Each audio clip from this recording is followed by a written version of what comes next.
करवा चौथ व्रत हर बार ही मनाया जाता है। बहुत पौराणिक शास्त्रों के हिसाब से सबसे पहले गौरा माँ ने शंकर जी के लिए ये व्रत रखा था और अखंड सौभाग्य की प्राप्ति की थी।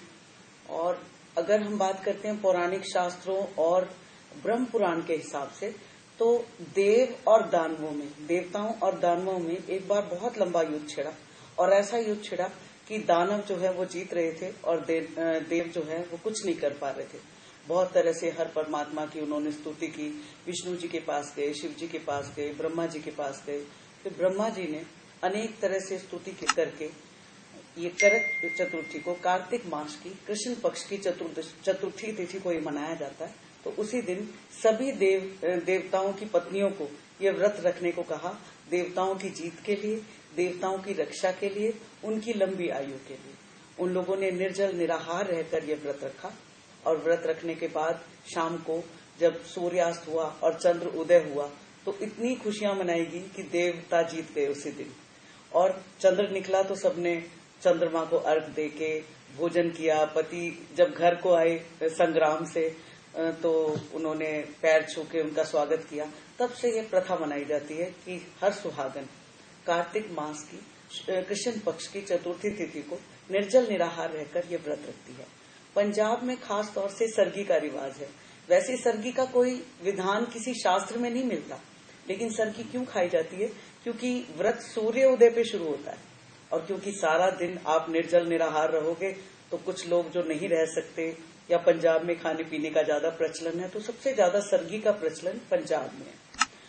फिर देखा देखी और जगह भी शुरू हो गया, लेकिन उसके लिए सूर्य उदय से पहले यानी 4 बजे उठ के नहा धोकर वो भोजन करती हैं, कुछ खाती पीती हैं, जिससे सारा दिन व्रत रखने की हिम्मत आ जाए।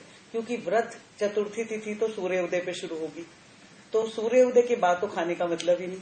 चंद्र उदय तक जो है आप निर्जल निराहार रहकर व्रत रखेंगे, इसलिए वो खाने की प्रथा है। व्रत से जोड़ के इसको देखा नहीं जा सकता, क्योंकि चतुर्थी तिथि लगी ही सूर्य उदय पे, तो उससे पहले जो भी तिथि है आप रात को खाओ या सुबह खाओ, मतलब कोई फर्क नहीं पड़ता। फिर उसमें बहुत सारी चीजें जोड़ दी गई कि जैसे कुछ वैद्यों ने, उस जमाने में आयुर्वेद और वैद यही हुआ करते थे, तो उन लोगों ने ये जोड़ दिया कि अगर ड्राई फ्रूट्स खाओगे तो ताकत रहेगी, नारियल पानी पियोगे, फैनियां खाओगे तो प्यास नहीं लगेगी, भरा भरा रहेगा, बहुत फाइबर रहेगा, फ्रूट्स खाओगे तो बहुत ताकत रहेगी। तो इसलिए वो फ्रूट, मीठा, सेवियां एंड ड्राई फ्रूट्स खाने का रिवाज हो गया। तो सरगी में समय का कोई महत्व नहीं है, सिर्फ सूर्य उदय से पूर्व आपने कुछ खा लेना है, जिससे आपको सारा दिन व्रत रखने की हिम्मत रहे। अगर सरगी कोई नहीं भी खाता तो भी कोई दिक्कत नहीं, क्योंकि कुछ प्रांतों में भारत में सरगी नहीं खाई जाती। तो सुबह सूर्य उदय के साथ ही ये व्रत शुरू हो जाता है। सबसे पहले तो गणेश जी की वंदना करनी चाहिए, क्योंकि ये गणेश चतुर्थी है और सभी सुहागनों ने इसीलिए कार्तिक माह के कृष्ण पक्ष की गणेश चतुर्थी को गणेश जी से ये वरदान मांगा था कि हम अखंड सौभाग्यवती रहें, है ना, पति की लंबी आयु हो, पति तरक्की करे, गृहस्थी सुख हो, एक दूसरे में प्यार और सम्मान बना रहे। इसलिए व्रत रखना शुरू हुआ था और पति की हर पक्ष में जीत हो, सुहागनें इसीलिए रखती हैं। तो वो बहुत सुहाग की सामग्री धारण करती हैं, आभूषण पहनती हैं, बिंदी सिंदूर लगाती हैं। वो सब गणेश जी की आराधना और गौरा माँ, क्योंकि उन्होंने सबसे पहले इस व्रत को रखा था, तो गौरा माँ, गणेश जी और शिव जी की पूजा के साथ नमस्कार करके व्रत शुरू कर देना चाहिए। और इस बार अभिजीत मुहूर्त है 12:01 से लेके 12:48 तक। उस 48 मिनट में आपने कुछ विशेष भोजन बनाना है रात के लिए, या कोई तैयारियां करनी है, तो वो बहुत शुभ है, वो टाइम सबसे शुभ है।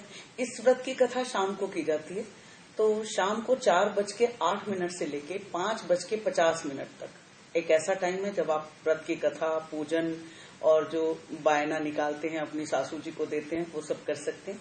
इस बार ज्योतिष की दृष्टि से शुक्र ग्रह अस्त हैं, और जब अस्त होते हैं तो आम भाषा में उसे कहते हैं तारा डूबा हुआ है।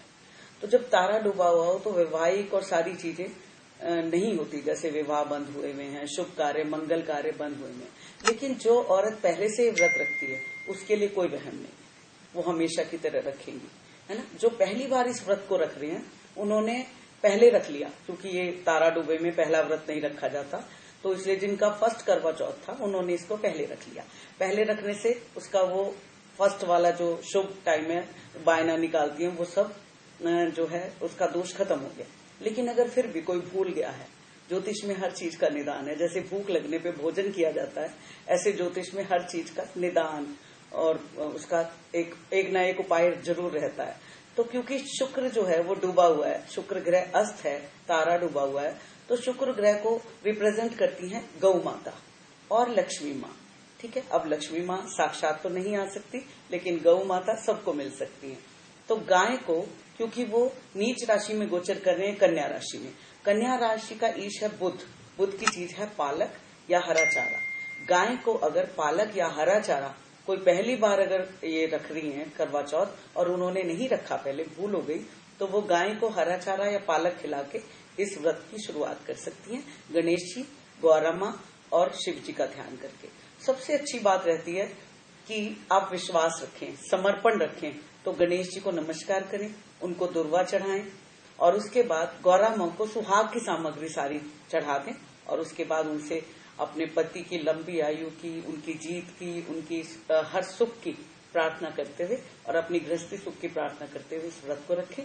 और शाम को 4:08 से 5:50 तक कथा का समय रहेगा और चंद्र उदय तक फिर आपने व्रत रखना है। 14 घंटे के करीब का ये व्रत रहेगा, सूर्य उदय से सूर्यास्त तक इतना टाइम। व्रत को करवा चौथ की बहुत बहुत शुभकामनाएं। सबका सुहाग अटल रहे और सब अपनी गृहस्थी में बहुत सुखी रहें।